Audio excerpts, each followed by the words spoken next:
Yes, hey, we've spoken to Ben Brown, and was he remorseful?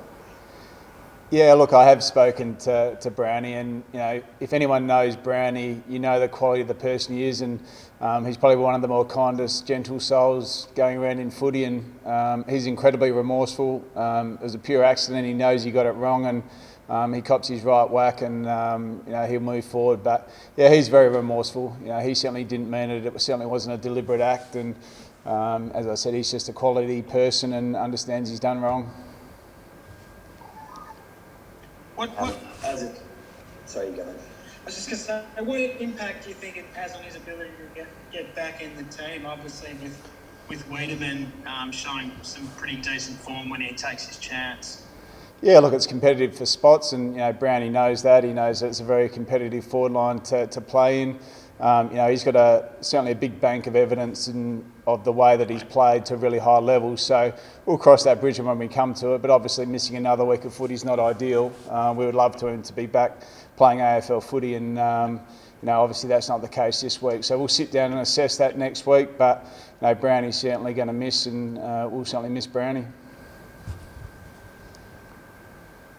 When you say it was a complete accident, Goody, not that I don't believe you, or him, but is there any sense of there was any frustration in the moment, or did he talk about feeling frustrated or illegally blocked or anything like that? I think it was a pretty physical sort of game, but he was just trying to reset the forward line and get back to the position that he wanted to be in, and he tried to push his way through there, but he got the action wrong, and straight away he recognised that he got it wrong. He was very remorseful both at the time and on the night, and as you speak to him now, he's just one of the nicest guys in footy, and he said in his own words that he's got his right whack and he'll learn from it and get better and move forward. But there certainly wasn't a frustration in terms of the action itself. It was more just trying to get back to his position on the ground. Your thoughts on Gil McLachlan and what he's done for the game and the news yesterday? I think it's pretty obvious what he's done for the game. The game's in amazing shape. The growth of the game, the way he's developed the game through the AFLW, participation, broadcast, the whole range of different things. It's been unbelievable, the impact that he's had on our game, and the game's never been in a better position. To navigate COVID in the tough time that's been for our whole competition, and to keep it going, keep it vibrant, keep it thriving, he's done an incredible job, and I guess it's a legacy that'll last a long time. And I guess from a personal perspective, it hasn't just been what he's done for the game. I think he's been one of the more approachable people in footy. For the position that he has, he was always there, willing to take a call about anything to do with the game, any situation or anything that you had trouble with personally. So I can't speak more highly of Gil. I think he's been fantastic for our game, and he'll be sorely missed. Tough shoes to fill in for the replacement, right? What kind of boss does the AFL need? I think they need one that's very similar, someone that sees the game for what it is, and how we can make our game the best product it can possibly be, and to touch as many people as it can possibly touch. And I think that should always be the way we look at our game. It's a great game.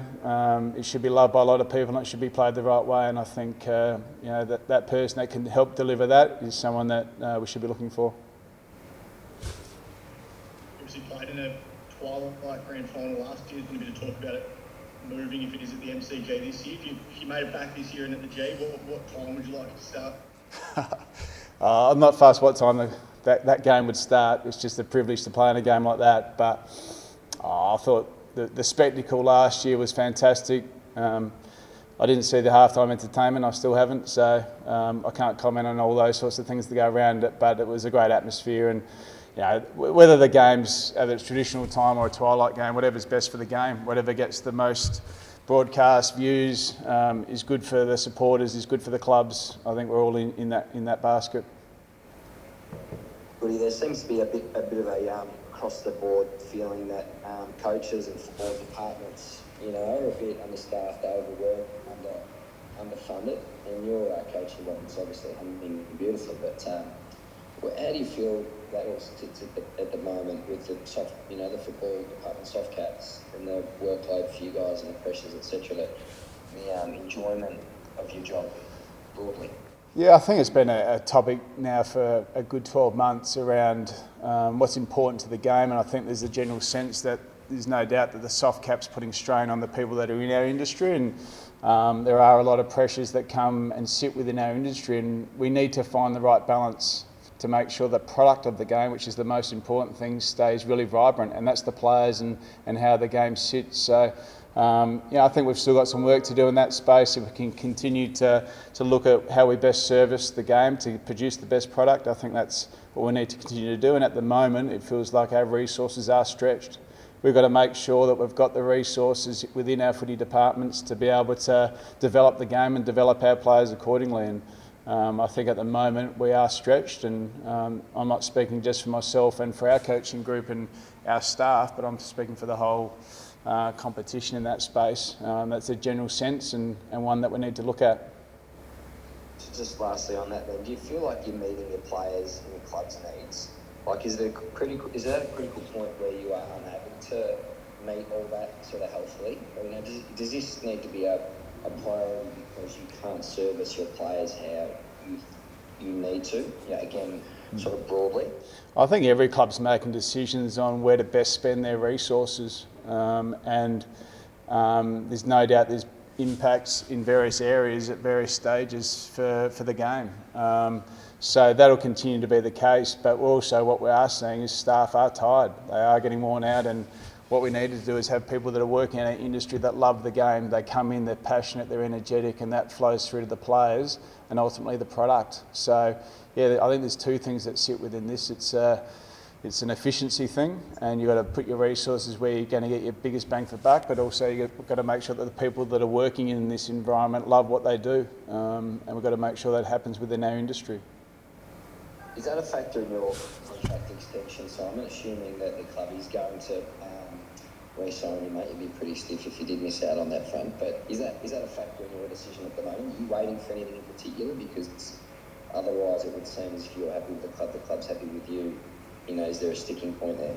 I think, from both parties we're very close. I'm looking forward to being at Melbourne and getting that done pretty quickly, but these are all things that we all think about. We sit down and work out what's best for our footy club and what's best for our program, and we work through that collaboratively, and we come out with the best result for our footy club, and ultimately it's about the footy club and it's about our people and servicing our program as best we can. So all those thinking go into it, Jay, but we're pretty close and we'll get there soon. Harrison Petty obviously made his return last weekend in the VFL. I mean, what does he need to do to get back in that side? Obviously had a great year last year, but then the back line looks pretty settled at the moment. Yeah, look, the backs have done a fantastic job. We've been missing some soldiers down there, and everyone that's come in has performed really strongly. Harrison played last week in the VFL. He's physically ready to go. He'll train fully today, and after today we'll sit down and make that decision about whether he's ready for AFL level. But physically, from a physical perspective, he's ready. It'll just be a matter of whether we decide that he's ready to perform at the level that we want him at AFL level. But he's getting very, very close to playing AFL footy again. Last couple guys. How's that gone, Ed Langdon? Obviously, he's been renowned now, sort of justifiably, as one of the best wingmen in the comp. And I mean, what's his role? What do you want to see him doing week on week? Like, it's really hard to rate a wingman these days. What do you see as his role, and how do you value his strengths that he brings? I think when we look at any role, whether it be Ed's role, we want them to master their role and become great players within that role. And I look at Ed Langdon and I see him as being one of the best wingmen in the competition.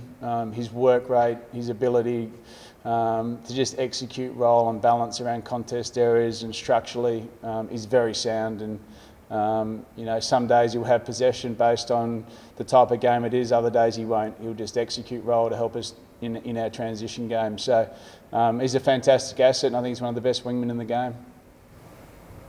And Simon, they're undefeated at the moment. How much are you leaving in the tank?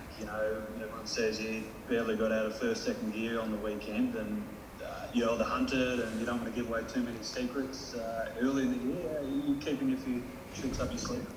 Look, we just treat the game the way it is, and I think people underestimate how hard it is to win this competition.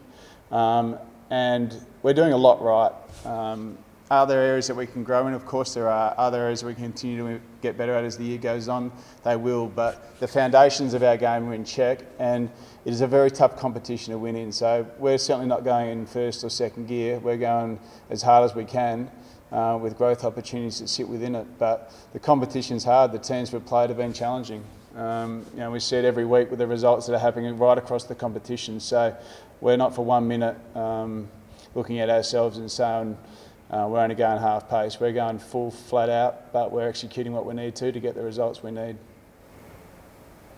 Goody, I think you've only lost 4 games out of your last 30 or something like that, and this year kept your opposition to an average of 62 points a game. So I can understand why you'd be in favour of this. But do you think the stand rule, since it's come into the game, has been a positive? If you're Gil McLachlan for a day, are you keeping it or are you removing it?